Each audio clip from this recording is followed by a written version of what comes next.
You see the devastation, you see the glory in those pictures towards the end. Senegal, do you think they deserved it in the end, even though Ecuador did push as the game went on? Over the course of 90 minutes, more the chance of Senegal. Listen, they had to go for it. They knew they had to win the game, but they created the best opportunity, especially that first half early on. Ecuador, then they get back and they give it away so easily. And then for the last 10, 15 minutes, you're expecting them, listen, they've nothing to lose now. They have to get something out of the game.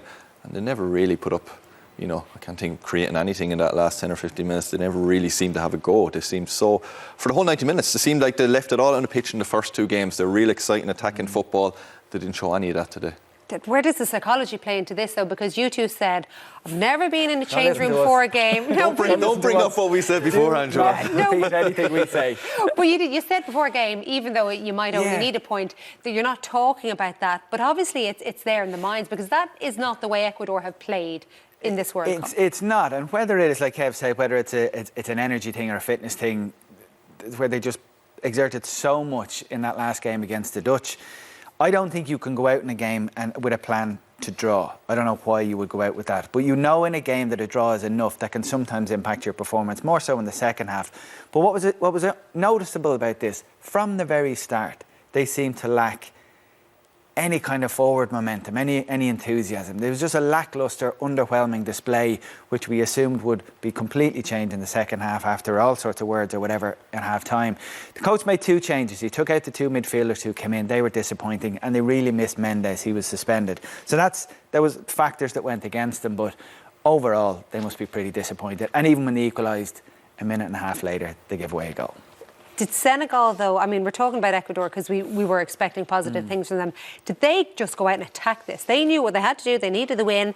And, Aliou Cisse said before the game, we need to do something here. We need to change our approach. And that's what they did, is it not? Listen, they weren't brilliant either. The first 10, 50 minutes of the game, they created two really good opportunities that they didn't take.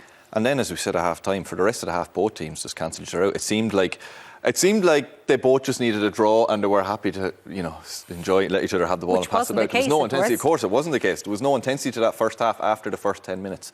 It didn't change a whole lot in the second half. It was a little bit of quality for the goals. But both teams, to me, looked, whether it was lacking pace or lacking energy or having it left out on the pitch, Richie said maybe in the last game, but they seemed devoid of anything going forward from a exciting football point of view. From us watching it, creating chance, last 10 minutes, you think Ecuador come up with something here. They'll start pumping something forward. Maybe something will bounce their way or they'll create something, but they didn't. They kept with the same plan that hadn't worked. There was a bit of life at the end of the game.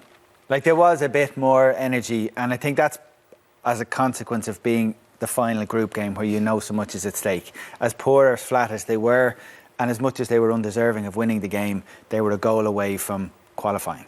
So there was so much at stake, which brought a load of drama, a load of kind of suspense at the end. But overall, I won't be remembering this game for very long. Oh, no, hopefully not anyway. No, it wasn't a good one to watch, but it is the day of Senegal and Netherlands. They go through to the round of 16 at this year's World Cup. And here's what our World Cup wall chart looks like at the moment. It's looking rather sparse now, but all will be revealed over the next couple of weeks. So what we know is Netherlands, they'll face whichever team finishes second in Group B. Senegal will take on the winners of Group B, and you could watch that later on tonight. England, Wales, Iran and USA having it all to play for in that one.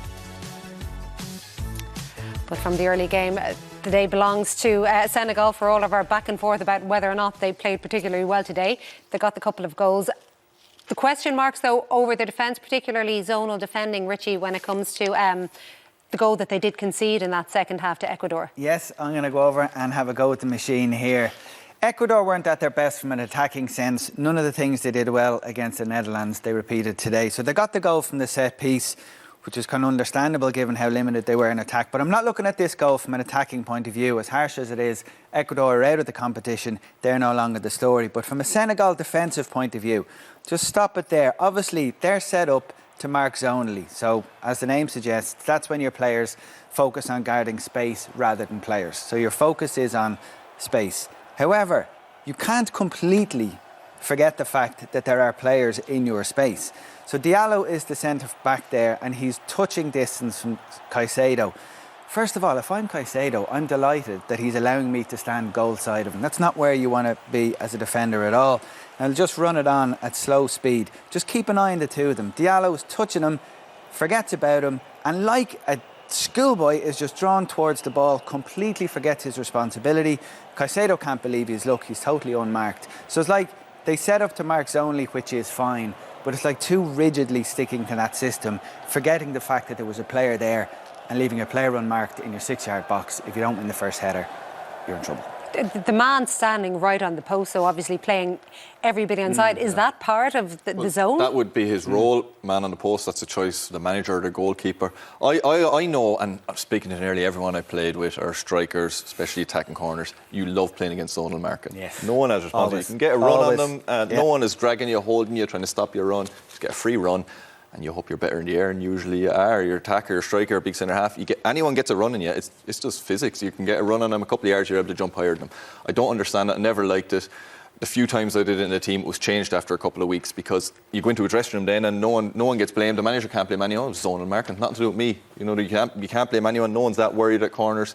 You've no responsibility, and it always ends in confusion and usually easy goals given away. I've yet to hear anybody analyse a game and speak in favour of zonal marking, but managers still continue to do it. You did mention there whether it's attackers or defenders, and there was a definite disjoint between studio and co-commentary, attacking players and the defender, because Stephen Kelly thought Koulibaly's finish was superb. You went, yeah. Listen, he was 6 or 7 yards out, I suppose, for a big centre half, as Steven said. I think the bigger issue is Valencia, the star for them this tournament so far, needs to do better. He's not McInerney. He's the one player who's free to do what he wants, attack the ball and get clear here. He doesn't. Makes a hames of it. And Koulibaly, again, he's not picked up. I think it was Torres meant to be marking him. Loses him on the second ball. Free to finish it.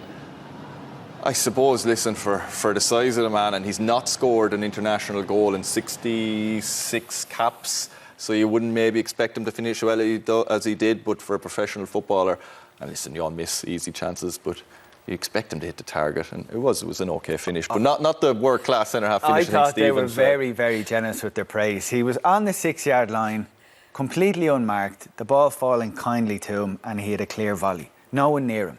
Like, let's raise the bar a little bit. Yes, he's a defender, yes, he's big, but like, he's a professional footballer playing in the World Cup. In Stephen's defence, given what he just had to sit through up to that point, maybe that's where it was coming from. When you speak of that defending, though, you have to hope that Senegal are going to come up against much better than that as the competition goes on. Yeah, they will. Of course they will.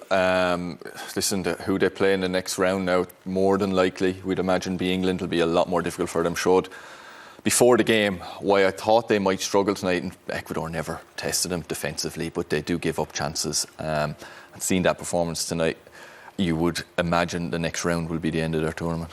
It's which England is going to show up. The England we saw in the first game against Iran, who had plenty of ideas going forward, dominated the ball, a load of goals in them.